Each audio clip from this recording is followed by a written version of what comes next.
What is going on, everyone, and welcome back to the channel. Today I've got some more NBA news to, of course, be talking about with you guys today. Some news that I did absolutely not expect to be really talking about right about now.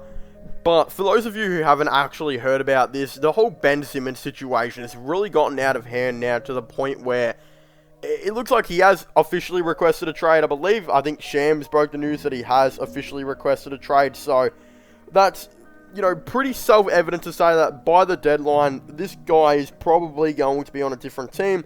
And one of the teams that we know who have been really highly linked to, of course, Ben Simmons for such a long time seems to be the Golden State Warriors. And it is now currently being reported that the Warriors reportedly actually had a trade ready to send the Philadelphia 76ers.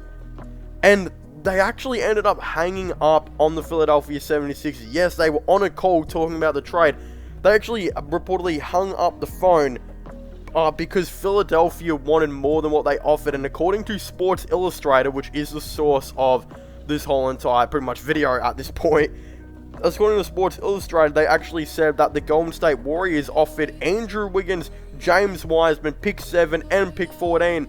And the Philadelphia 76ers still declined.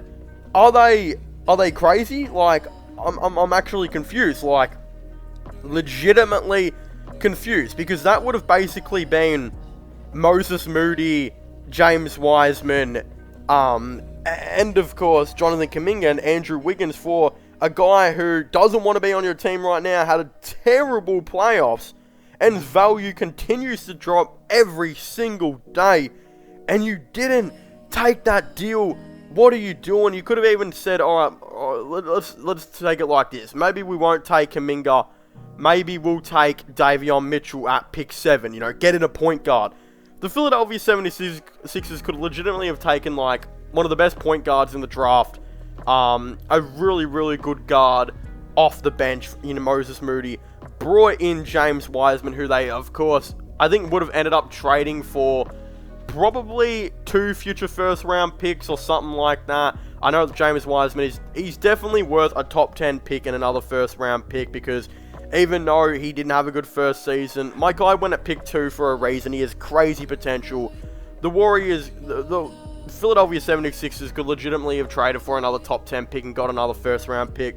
I know damn well a team out there would have 100% done something like that, and I don't want to hear anything, you know, other than that. But again, you also bring in Andrew Wiggins, who's legit an elite scorer now at this point. I mean, averaging 20 points per game as like a second option is really, really good in the NBA, and being a really good defender. Andrew Wiggins would have helped out this Philadelphia 76ers team so much. Like, the team would have been kind of stacked. Like, I know Davion Mitchell might not have a good rookie season, even though he's 22, so I expect he actually might. But let's just say, who knows, averaged like maybe 12-6 or 12-5. I have a feeling he's going to average for Sacramento this season. I feel like he might even average more assists just because he's playing with Joel. If you can get that, that's still really good production. Plus, you're getting a 20 point per game scorer in on Andrew Wiggins. Possibly another top 10 pick out of James Wiseman. Bringing in Moses Moody, he'll probably bring in 10 points off the bench or whatever, 8 points off the bench. And then, of course, you pretty much bring in a lot of depth to go out and trade for a really good player here and there. Plus, you bring back Danny Green, you still bring in Andre Drummond, you bring in Seth Curry. The team is stacked, is what I'm trying to say. But now they don't have Ben Simmons, he's not playing, so they don't have Ben Simmons, and what's worse than that is because they don't have Ben Simmons, who they didn't end up trading anyway, they don't have Davion Mitchell, like James Wiseman, Moses Moody, and Andrew Wiggins, which they could have potentially had. Which is absolutely crazy. Instead, they've got none of them. They don't even have Ben Simmons because he doesn't want to play for the team, and apparently he's not going to show up to training camp. And he just basically requested a trade from the Philadelphia 76ers. They're stupid. They're absolutely stupid. That was a great deal by the Golden State Warriors. And I think the Warriors are a little bit angry that this deal didn't go through, because if they could have gotten Ben Simmons at that center position, because of course he would have played small ball center for them. We all know this. We all know that's their plan, to run him at small ball center. If you could legitimately have like a starting 5 of Steph Curry, I'd probably say Klay Thompson and then Otto Porter Jr. Yeah, that's it. Steph Curry, Klay Thompson, Otto Porter Jr., Draymond Green, and, you know, of course, Ben Simmons. what does that team not have? That team is elite defensively. Of course, Klay Thompson, I know he's coming back from injury, but he's still an elite defender, and I still think he'll be a good defender coming back. Ben Simmons, elite defender. Draymond Green, elite defender. Otto Porter Jr., back in the day, was a pretty good defender. And Steph Curry, well, he doesn't need defense. It's freaking Steph Curry. This man's insane. And offensively as well, the amount of screen plays you would have had with Ben Simmons and Draymond Green and playmaking there would have been absolutely insane. Like, could you imagine what Steph Curry would be able to do with Ben Simmons and Draymond Green? Because right now, Draymond's got the ball in his hands pretty much 70% of the time, and Steph's got it like 30% of the time. If Steph Curry could have a season where, like, he doesn't have to worry about that 30%, doesn't even have to, like, play make at all, dude, my man's gonna average like 40 a season. If he's got Ben Simmons and, of course, you know, Draymond Green playmaking to him, and he won't be getting double teamed as much because Klay Thompson's back, and you got another 3-point shooter there like Otto Porter, so they won't be able to double team Steph all the time. My goodness, Steph Curry, he's probably averaging you 40 points per game, and I'm not even joking. This dude would go absolutely off if he had Ben Simmons. But, like, you look at that starting five, and it is absolutely elite. Then you might be like, oh, well, their bench, their bench isn't that good because you've traded away all this depth, and then you've, of course, brought in Otto Porter to the starting lineup. Their depth isn't that good, right? Well, no.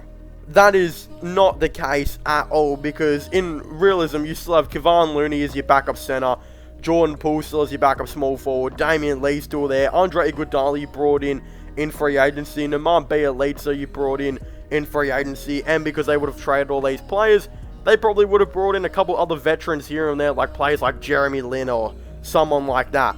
The team would have been absolutely stacked. I feel like the Golden State Warriors just got unlucky here. I still think they're the favourites to trade for Ben Simmons.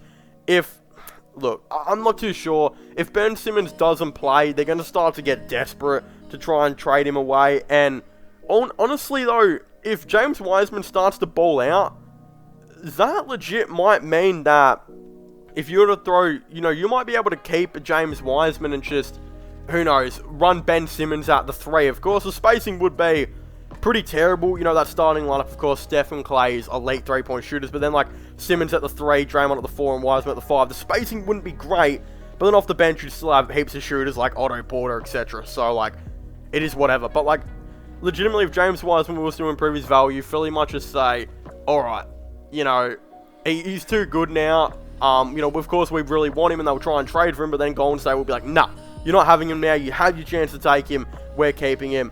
And then basically Philly might only end up with like Moses Moody, 2 first-round picks, and Jonathan Kuminga, which would not be ideal at all. But I think when it gets to like the trade deadline and Philly are like, oh my goodness, we still haven't traded Ben Simmons, and his value is dropping more and more and more as he is just sitting on our roster, then come on now, they're gonna trade him eventually, right? So you'd think it would happen, but hey, it's going to be really hard to see how it's going to go. We know damn well Philly, they want a lot, like an outrageous amount, for a guy that had a terrible playoffs and did not represent his own country, even though he promised multiple times he'd represent Australia in the Olympics. That's not good character. That's turning your back on a whole country is not good character. People in Australia don't respect Ben Simmons now. Actually, I'm an Australian myself, and I don't really know many who like Ben Simmons right now because of his attitude towards the whole Olympic thing. And, even sitting out, for Philadelphia, the way Australians look at it, a lot of players, we pretty much say, you don't sit out. You don't sit out. You be loyal to your team. And you look at Aussies like Patty Mills. Patty Mills has been one of the most loyal players ever, and he was so loyal to San Antonio. That's what we see in Aussie as. So, like, for a player like Ben Simmons to do what he's doing, it's pretty bad, and Australians just don't like it. So, he needs to pick up his attitude, and his value is continuously decreasing. But if you're a Warriors fan, I still think you hope to try and get him in the future.